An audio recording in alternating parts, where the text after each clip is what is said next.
I'm gonna cook this chicken because I don't have any more eggs and I'm broke. And the grocery store is like a 15-minute walk away. Well, it's actually like a 10-minute walk, but I don't really want to walk to the grocery store. And I'm gonna drink this while I cook because this is my favorite coffee ever. But today we're gonna talk about the misconception of kindness. And I have a few sources, if you may. Wizard Liz. Let's start with her. My mind's kind of going blank. But as I've been healing, I must put myself first. Like, if I don't put myself first, like, I will slip back into old patterns. I will not be in control of my behaviors. I will not understand where my intentions come from. And this is the difference between nice and kind. When you're nice, you're neglecting yourself.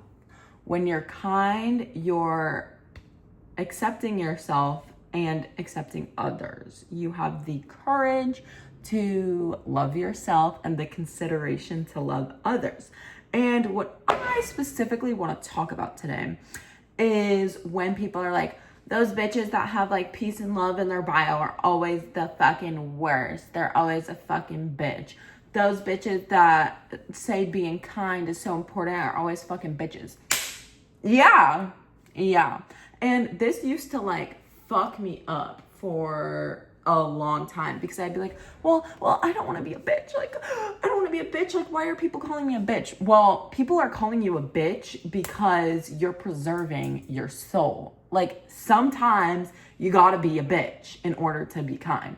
Like, people misconceive niceness and kindness all the time. To be kind is not to be nice. Like, an act of kindness could be like refusing to buy something or refusing to. An act of kindness could be refusal. And that's not nice. Like, that is not nice. But that is kind because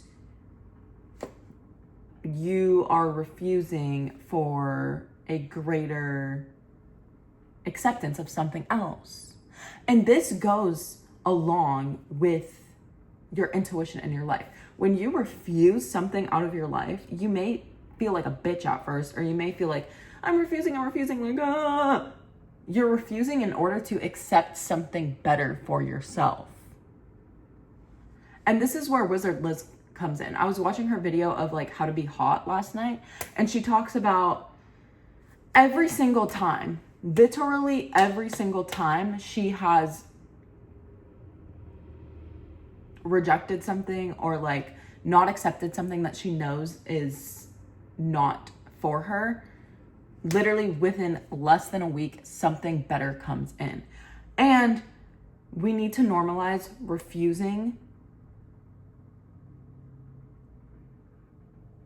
what is not meant for you. And I do get confused on this because she was also talking about like receiving.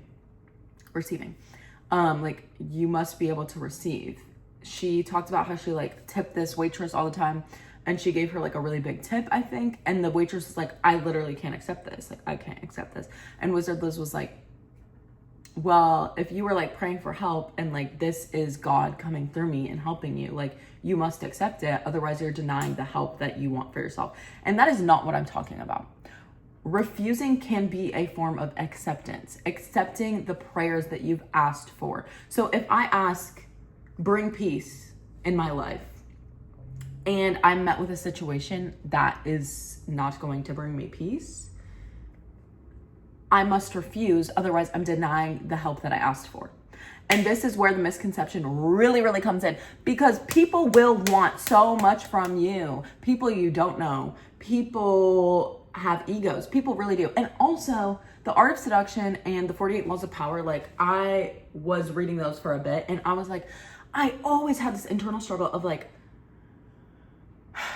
power, or like seduction and power, or like receiving and like flow.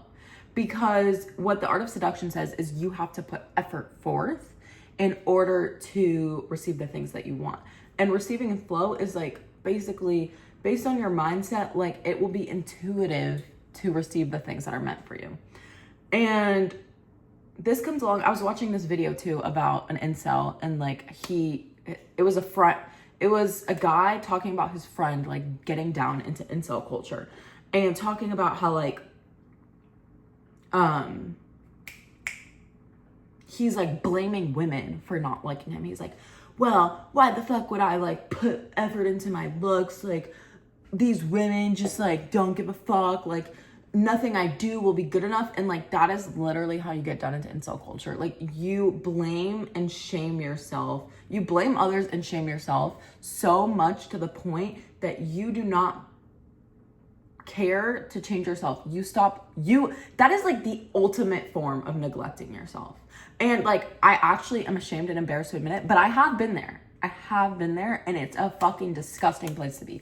It is fucking gross. Like the more that you're blaming others, like you are quite literally denying the fact that you have will, power, self-control, autonomy. Why would you ever fucking blame somebody else for your circumstance?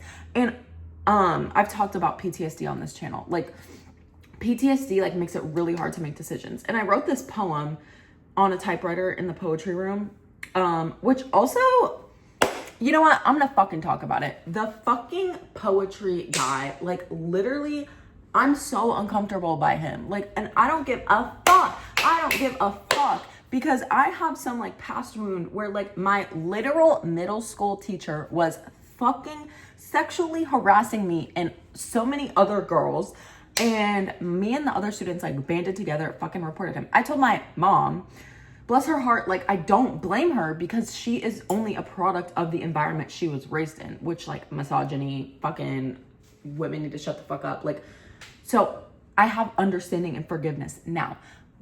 That being said, in the past, I was a child and it was very detrimental to my growth and understanding of autonomy. But she basically was like, you don't want to say this, like you could like cost him his job, like wait, it's not worth it, like she was fucking petrified of me speaking my truth. So I'm gonna honor that little girl and speak my truth. The fucking guy in the poetry room makes me so fucking uncomfortable. I'm literally never going back there because of how fucking uncomfortable I am.